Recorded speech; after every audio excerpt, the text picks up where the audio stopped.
Greetings, friends. Hope you're ready for another midweek study of the parables of our Lord Jesus Christ, sponsored by the Anglican Orthodox Communion worldwide. My name is Jerry Ogles. I'll be your host for tonight's study. The parable for tonight is the study of the unfaithful steward, which is taken from the Gospel of St. Luke, chapter 16, verses 1 through 12. I'd like for us to read those together because when you hear and read both, you retain things longer. So let's start reading at the first verse of the Gospel of St. John, chapter 16.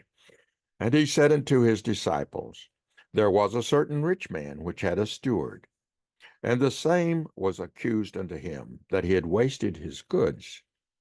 And he called him, and he said unto him, How is it that I hear this of thee? Give an account of thy stewardship, for thou mayest be no longer steward. Then the steward said within himself, What shall I do? For my Lord taketh away from me the stewardship. I cannot dig. To beg I am ashamed. I am resolved what to do, that when I am put out of the stewardship, they may receive me into their houses. So he called every one of his Lord's debtors unto him, and said unto the first, How much owest thou unto my Lord? And he said, 100 measures of oil. And he said unto him, Take thy bill, and sit down quickly, and write 50.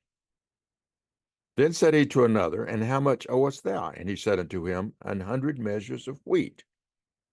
And he said unto him, Take thy bill, and write 80. And the Lord commended the unjust steward, because he had done wisely. For the children of this world are in their generation wiser than the children of light.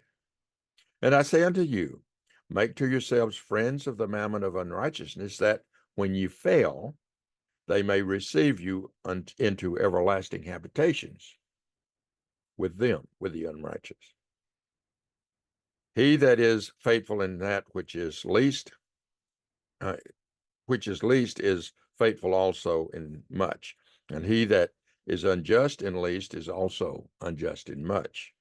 Therefore ye have not been faithful in the unrighteous mammon, who will commit to your trust in true riches. And if ye have not been faithful in that which is another man's, who shall give you that which is your own? End of reading.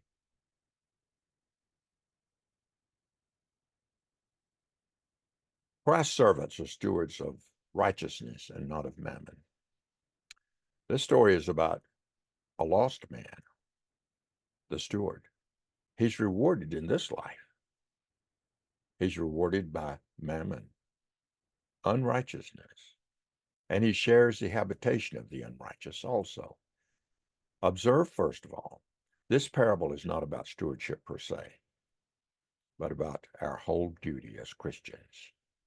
The Lord or Master in this parable represents God. The dishonest steward represents every man, such as the rich young ruler who places worldly treasure above his duty to God and to man. Further, all things belong to God on earth and in heaven. We are simply stewards of that which is on loan to us. How we manage those resources is the measure of our faithfulness to God. The unlawful steward is wise in the affairs of the world, but not to God, his master.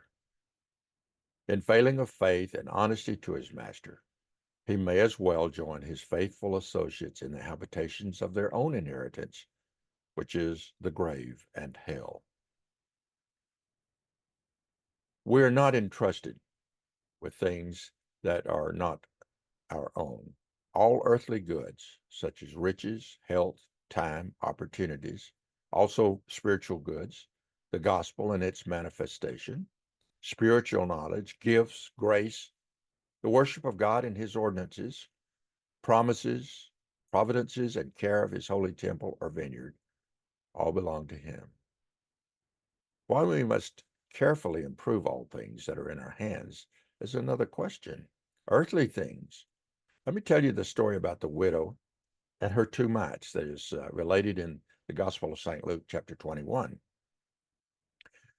Jesus commended her for putting in more into the treasure of those 2 mites than all of the others who were putting in large coins.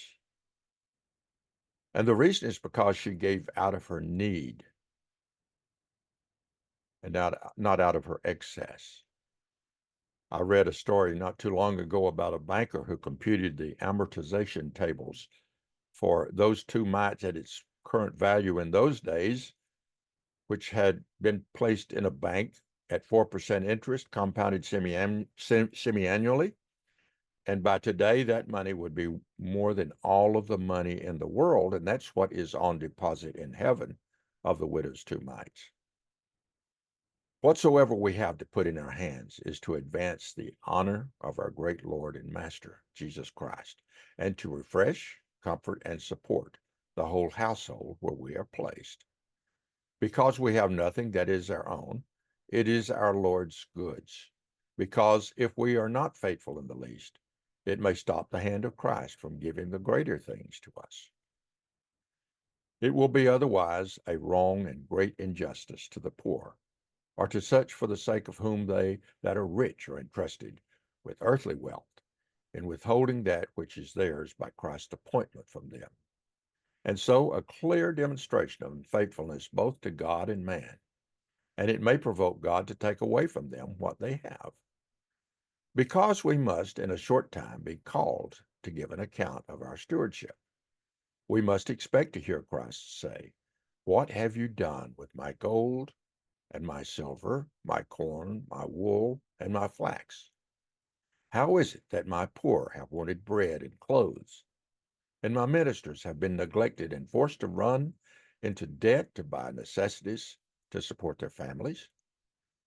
Because if these good things be not rightfully and faithfully improved as Christ commands, his poor and his ministers may be exposed to great temptations, and their souls borne down and sorely discouraged.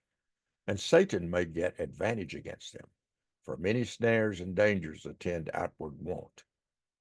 Moreover, the name of God and religion may also thereby be exposed to the contempt of the world. Who can believe we are the people of God when they cannot see that love to one another among us, which is the character of true Christians? Or how should they think that we believe the way we are in this true way and worship of God? The way we are, how are we? Are we in the right relationship with God and our possessions? Spiritual things. Consider these, the gospel and its ministration, because it is given to the end that we may profit thereby. It is Christ's chief treasure, and that which he entrusts very few with. If not improved, he may take it away from us, as he has already from others. When that goes, God, Christ, and all good goes, and all evil will come in. Spiritual gifts, knowledge, etc., because given for the use and profit of the church, and they that have them are but stewards of them, which are commanded to improve them. Get your accounts ready. You know not but this night, Christ may say, give an account. If Christians would only realize that all that God gives us in trust, what a change would come over our use of money. I'm handling trust funds now. Let the merchant write the motto over his desk, the farmer over the income of his farm, the laborer over his wages, the professional man over his salary, the banker over his income, the housekeeper over her house expense purse, the boy and girl over pocket money or their allowance, and what a change would be made in our life. A businessman who had made a donation of 1,000 pounds to a Christian enterprise once said in hearing of the writer, "I hold that a man is accountable for every expense he gets." There is the gospel idea of that trust fund. Let parents instruct and train their children to handle trust funds as the stewards of God's bounty, and there will be a new generation of Christians.